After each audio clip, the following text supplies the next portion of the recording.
Assalamualaikum warahmatullahi wabarakatuh. Hai para pencinta catur dan para catur mania, selamat datang kembali di Legenda Catur Dunia. Finalis Rapid Chess Championship minggu keempat tadi malam adalah Fabiano Caruana versus Levon Aronian. Fabiano Caruana mengalahkan Anton Dechenko dan David Parafian di babak quarter dan semifinal. Sedangkan Levon Aronian mengalahkan Daniil Dubov dan Hikaru Nakamura. Dan siapakah juara minggu keempat ini kawan tadi malam? Langsung saja kita ke atas papan, lihat permainan Fabi versus Levon di partai final. Ini merupakan final ketiga bagi Fabiano kawan di event ini setelah menjuarai minggu kedua dan minggu ketiga. Kali ini adalah minggu keempat untuk ketiga kalinya Fabi berada di partai puncak dan Fabi sekarang pegang putih. Mengawali dengan pion E4 dibalas dengan pion E5. Kita temui permainan Ruy Lopez gajah B5. Di sini Levon Aronian memilih pertahanan Berlin kuda F6.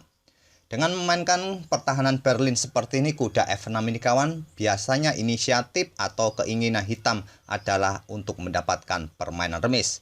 Dengan variasi Berlin kuda F6 ini, kesempatan hitam untuk mendapatkan kemenangan juga lebih besar daripada biasanya dengan Morphy defense atau pion A6 ini. Dan kebanyakan permainan Berlin defense ini akan berakhir dengan remis. Di sini kawan, putih melakukan rokade atau Fabi melakukan rokade di langkah keempat. Dan terlihat pion ini bisa saja disikat oleh kuda dan kebanyakan hitam akan melakukannya untuk pukul pion E4 ini. Dan ini merupakan Rio Gambit accepted atau Gambit Rio diterima.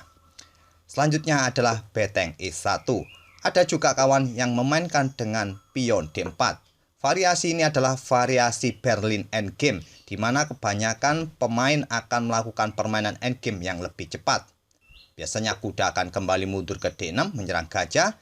Di sini gajah akan pukul kuda C6 dipukul balik oleh pion D. Selanjutnya pion pukul pion E5 mengancam kuda. Kuda akan lari ke peta F5 dan terjadi pertukaran menteri dan kita mulai permainan endgame yang lebih cepat. Inilah permainan endgame dalam permainan Berlin defense atau Berlin endgame, istilah populernya. Dan biasanya putih melanjutkan dengan kuda C3 ataupun beteng D1 langsung melakukan skak atau paling banyak juga pion H3 nanti diikuti dengan pion G4 untuk mendapatkan penguasaan ruang dengan pion mayoritas di sayap raja dalam permainan Berlin endgame seperti ini. Tapi di permainan ini kita tidak temui dengan pion D4. Di sini beteng E1 dilakukan oleh Fabi menyerang kuda, kuda mundur ke D6 dan di sini kuda pukul pion E5 menantang pertukaran kuda. Ada sekitar 370-an game kawan yang melakukan variasi ini kuda pukul kuda, tapi kita tidak temui variasi seperti ini di game antara Fabi versus Levon. Mereka melanjutkan dengan variasi atau jalur utama gajah E7. Kalian jangan sekali-sekali melihat bahwa gajah ini gratis yang begitu mudah bisa dipukul oleh kuda kawan. Karena nanti kalian akan kehilangan menteri. Dengan kuda putih akan pukul kuda C6 open skak dan juga menggarpu menteri. Menteri kalian akan tewas. Jadi gajah E7 dimainkan oleh hitam terlebih dahulu. Memblokade akses beteng melakukan open skak. Juga persiapan untuk rokade pendek. Di sini gajah mundur ke F1, pilihan utama dari Fabi. Kuda pukul kuda, dipukul balik oleh beteng. Selanjutnya Levon melakukan rokade dan kuda C3. Kuda hitam mundur ke E8, memberikan kesempatan bagi pionnya maju untuk didorong ke depan. Dan selanjutnya kuda D5 mengancam gajah. Gajah D6 mengancam beteng, beteng mundur kembali. Selanjutnya pion C6 mengancam kuda. Kuda mundur ke E3 oleh Fabi. Di sini gajah mundur ke C7, memberikan kesempatan bagi pionnya untuk bisa didorong maju. Di sini kuda F5 lanjut Fabi ingin melakukan skak mungkin kawan untuk mendapatkan gajah terang. Tidak diperdulikan, Levon melanjutkan mendorong pionnya dan kuda E7 skak. Raja bergeser, kuda ambil gajah terang, dipukul balik. Selanjutnya pion D3 membuka jalur-jalur pengembangan terutama gajah gelap ini. Di langkah berikutnya, di sini Levon melanjutkan dengan pion F5. Untuk mencoba mendorong kembali pionnya untuk mendapatkan penguasaan ruang kawan, dihentikan oleh pion G3. Di sini Levon melangkah menteri F6. Memberikan dukungan mungkin bagi pionnya untuk bertarung untuk membuka lajur F bagi beteng. Di sini dihentikan oleh gajah H3 mengepin pion terhadap beteng dan Levon melanjutkan langkah gajah B6. Memberikan pressure kawan bagi pion F2 ini agar tidak didorong maju ke depan, menghentikan laju pionnya, dan Fabi merespon dengan langkah pion C3. Mendorong pion H4 ini juga bisa jadi pilihan kawan untuk mendorong terus ke depan untuk mengusir gajah pada diagonal gelap ini. Biasanya akan dihentikan oleh pion A5. Tapi Fabi kayaknya lebih prefer atau tertarik dengan pion C3, nanti diikuti dengan pion D4 mungkin untuk menutup diagonal terhadap ancaman dari menteri hitam terhadap pion B2-nya ini agar gajahnya nanti juga aktif bergerak. Levon merespon dengan langkah kuda bergerak ke pusat ke petak D6, walaupun langkah ini juga tidak disukai oleh engine. Engine menyukai hitam memainkan pion G5-nya kawan, dan mungkin akan diikuti langkah pion A4, menteri bergeser. Tapi dengan mendorong pion-pion seperti ini di depan raja akan membuka posisi rajanya. Tentu dengan taktik seperti ini kawan, kita kaum pos ronda atau pos kampling atau kaum warung kopi kayaknya ngeri-ngeri sedap jika bermain dengan taktik seperti ini, mendorong pion-pion langsung ke depan membuka posisi raja. Tentu ngeri-ngeri sedap. Kalau di beberapa langkah berikutnya kita tidak presisi langkahnya, tentu bisa dimanfaatkan. Apalagi lawan mempunyai gajah kawan atau sepasang gajah seperti ini. Tentu saja sangat efektif untuk menyerang dalam posisi terbuka. Oke, kita kembali ke langkah aslinya. Levon memilih langkah kuda ke D6, dilanjut menteri H5. Levon membalas pion G6 menyerang menteri. Menteri bergeser menantang pertukaran, langsung diterima Levon, dipukul balik oleh gajah. Selanjutnya kuda F7 mengancam gajah. Gajah ke F6 skak. Melangkahkan gajah ke petak E7 merupakan pilihan terbaik untuk mengancam beteng. Setelah beteng bergeser, beteng putih siap untuk ditumpuk kawan. Kemungkinan gajah akan bergerak untuk menantang pertukaran. Gajah ditumpuk dan si raja mungkin akan bergerak untuk memberikan backup bagi perwiranya masing-masing, dan hitam mungkin akan langsung melakukan pertukaran perwira. Di sini saya rasa masih cukup bagus bagi putih kawan karena sudah menempatkan betengnya di baris ke-7 dengan variasi seperti ini. Oke, kita kembali ke langkah aslinya. Fabi memilih peta F6 bagi gajahnya. Raja bergeser, selanjutnya beteng E2, persiapan mendobel beteng di lajur E, satu-satunya lajur yang terbuka. Dibalas dengan gajah D8, langsung menetralisir posisi gajah gelap, diterima, dipukul balik oleh beteng, dan selanjutnya beteng ditumpuk. Kuda lompat ke D6 kembali untuk memperkuat peta E8 kawan. Kemungkinan beteng juga siap untuk menantang pertukaran di langkah berikutnya. Di sini Fabi memainkan pion F4 menghentikan laju pion. Beteng F bergeser ke E8 menantang pertukaran, tantangan ditolak, raja bergerak ke F2 mendekati betengnya atau memperkuat posisi beteng.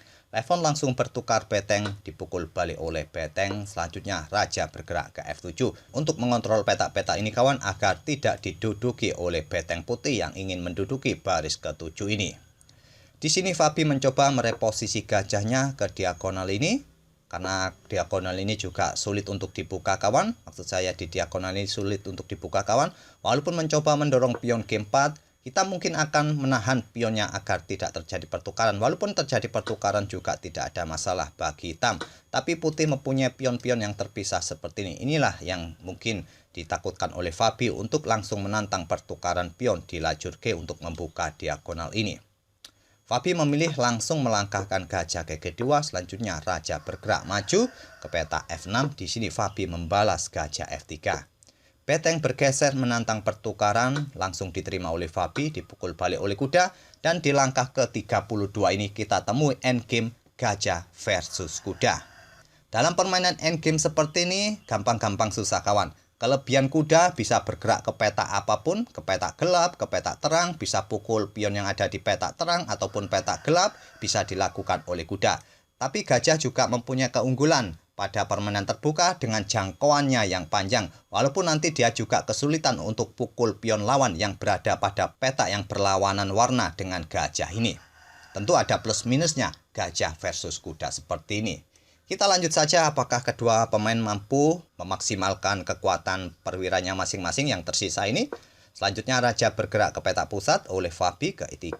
Raja bergeser ke E6, di sini pion C4 menantang. Tantangan ditolak, raja hitam bergerak ke petak D6. Tadi pada posisi ini kenapa raja putih ini tidak langsung bergerak ke petak pusat kawan? Sama saja tidak ada progres yang bagus akan didapat oleh raja putih karena raja hitam juga siap bergerak untuk ke pusat. persiapan pion-pionnya untuk didorong maju. Jika dihadang dengan pion B4, sama hitam juga akan menghadangnya dengan pion B6 terlebih dahulu, kemudian mendorong pionnya maju untuk mendapatkan penguasaan ruang nanti setelah baku hantam pion. Hitam mempunyai pion yang solid juga di petak pusat seperti ini.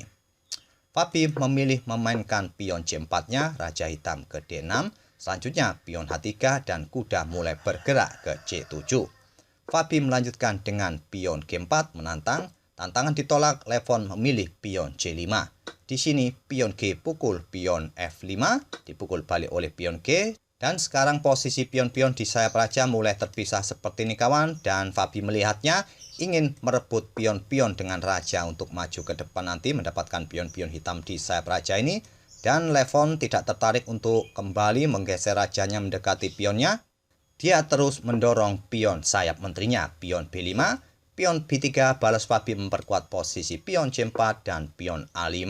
Jika raja putih terus bergerak untuk mendekati pion-pion sayap raja ini kawan, Levon sepertinya berencana untuk meloloskan satu pion di sayap menteri.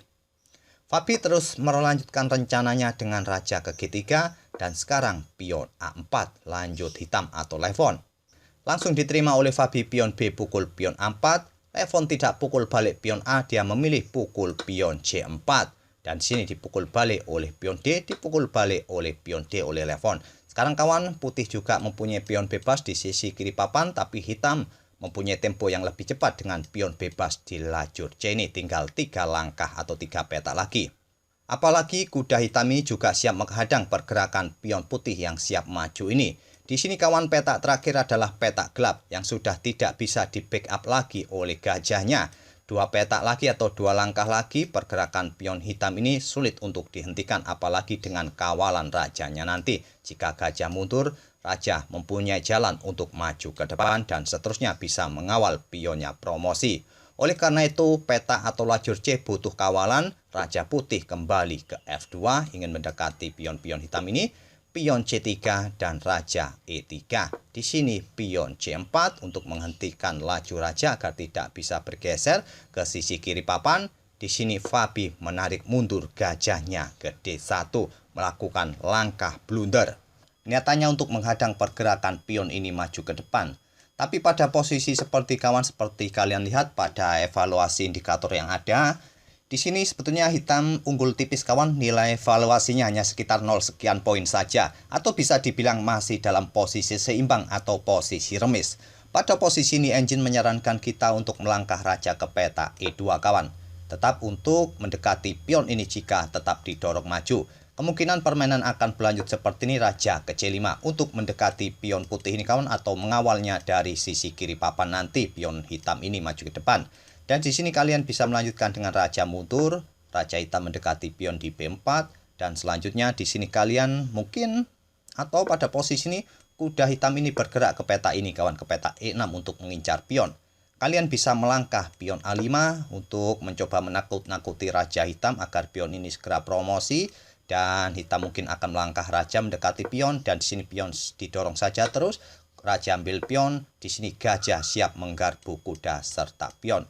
Kuda ambil pion F4, kalian juga bisa mengambil pion yang ada di peta C4 skak, dan seterusnya kawan. Kemungkinan permainan akan berakhir remis dengan variasi seperti ini. Tapi pada posisi seperti ini kawan, kita lihat tadi Fabi mencoba untuk menghadang pergerakan pion dengan gajah D1, dan dimanfaatkan oleh hitam atau Levon menggerakkan atau melangkahkan rajanya maju ke depan untuk mendekati pion-pion putih ini, atau nanti mendukung pionnya dari belakang di sini kawan. Dan selanjutnya adalah pion A3 untuk menghadang pergerakan raja hitam ke peta B4. Di sini Levon melanjutkan kuda di peta D5 skak dan siap menggarpu pion. Raja harus tetap melindungi pionnya, dia bergerak ke F3. Selanjutnya Levon melangkah raja ke D4, mempunyai tempat setelah ditinggal oleh raja putih ke peta F3 tadi. Fabi melangkah pion A5, di sini raja ke D3.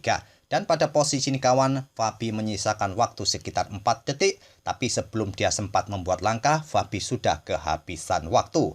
Fabi kalah waktu dan kalah posisi pada posisi seperti ini kawan.